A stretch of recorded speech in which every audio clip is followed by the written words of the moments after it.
క్షణం తీరికైతే చాలు పేక ముందేసి కూర్చుంటారు. కాక పెళ్లిడికి వచ్చిన పిల్లల తల్లివి, నిన్ను కూర్చోబెట్టుకోమంటావా? పర్వాలేదు, పెళ్లిడికి వచ్చిన పిల్లలు ఉన్నారని గుర్తైనా ఉంది. గుర్తుండక వస్తుందే, నువ్వు 24 గంటలు చెవి కింద చేసి జోరీగలాగా గీ అంటుంటాను. ఈడొచ్చిన పిల్లల్ని ఇంట్లో ఉంచుకోవడం ఎంత కష్టమో నాకు తెలుసు. కష్టమే ఉందే, వాళ్లే ఎవరినో ప్రేమిస్తారా, ప్రేమించిన వాళ్ళని పెళ్లి చేసుకుంటారు. అయ్యో, మీదంతా మరీ విడ్డూరం అండి. అవునవును, ప్రేమించడం తప్పు, ప్రేమించిన వాళ్ళని పెళ్లి చేసుకోవడం అంతకన్నా తప్పు. పెద్దవాళ్ళు వెళ్ళాలి, ఆ ప్రేమ ఫుల్ స్టాప్ పెట్టాలి, వాళ్ళు సెలెక్ట్ చేసుకున్న వాళ్ళని తన్ని తరివేయాలి, వీళ్ళు సెలెక్ట్ చేసుకున్నట్టు వాళ్ళు ముందు పెట్టాలి. చెప్పడానికే తందాక వస్తే గాని తెలియదులేండి. ఓహో, ఇంతకు పెద్దమ్మాయికి ఎక్కడైనా సంబంధం చూసారా? చెప్తాం. ఎక్కడా చెప్పనా? చెప్పండి. మన విశ్వనాథం గారు లేరు, వాళ్ళ అబ్బాయి. అబ్బాయిని మీరు చూశారుగా? వాయస్ ఫస్ట్, కాకుంటే కాస్త స్క్రూ లూజ్. ఓహో, అందుకే మీకు నచ్చి ఉంటాడు. అవునవును. ఇదిగో, ఎన్ని లోపాలున్నా ఆస్తి ఉంటే చాలు, అన్ని కొట్టుకుపోతాయి. ఇంతకు వాళ్ళు ఏమన్నారు? వాళ్ళేమంటారు, చచ్చిపోయిన లక్ష్మీపతి గారు నా కాళ్ళు పట్టుకొని, ఒరే బాబు నా మనవడికి ఒక పెళ్ళాన్ని కనరా అన్నారు. అక్కడ సరే అన్నాను, ఇక్కడ కన్నాను. ఇప్పుడు వాళ్ళు కాదంటారా అంటే మనం ఊరుకుంటామా? మీ కోతలకి ఏమొచ్చులేండి. కోతలు కాదు, పిచ్చి, వాళ్ళని ఒప్పించా, పెళ్లి చూపులకు రప్పిస్తున్నా. సరేనా? నిజం. అమ్మాయి పార్వతి, పార్వతి బయలుదేరిందిరా దండోరా వేయటానికి. ఏం ఆడవాళ్ళు రా తండ్రి.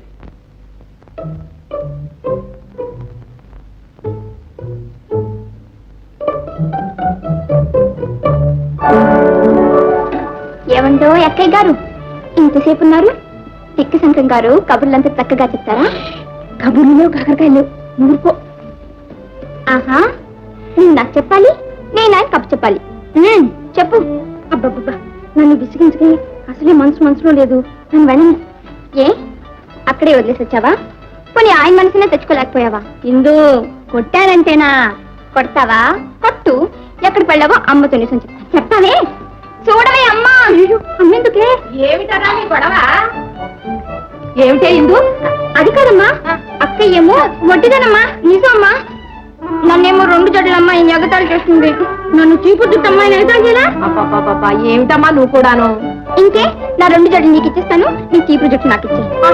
రేపు పెళ్ళయిన తర్వాత మొగుళ్ళను కూడా మార్చుకుంటున్నాను. సరే కానీ వెళ్ళి పడుకోండి. 2 జడ్లమ్మా, నీకు చీపు ఇస్తాను.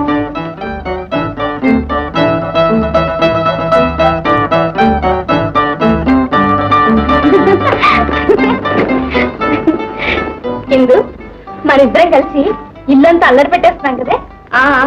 అందుకని మన ఇద్దరిని వేరు చేస్తున్నారు. వేరు చేయటమా? నీకు పెళ్లి చేసిన నత్వారింట నన్ను పుట్టింటూ ఉంచేస్తారట. పెళ్ళా? విశ్వనాథం గారి అబ్బాయికి నీకు పెళ్ళట. ఇందాక అమ్మ నన్ను మాట్లాడుకుంటుంటే అంతా విన్నాను. నిజమా ఇందు?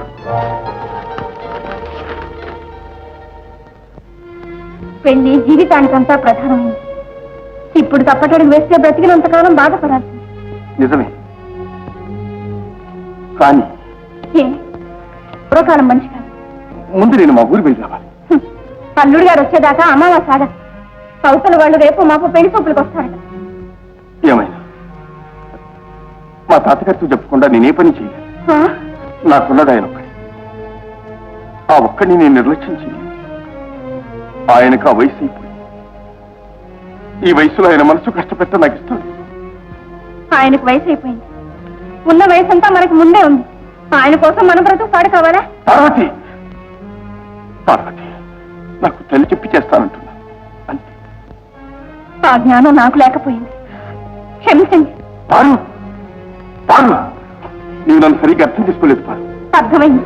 సాధైన ఏది సాధ్యం కాదు. పారు, పారు,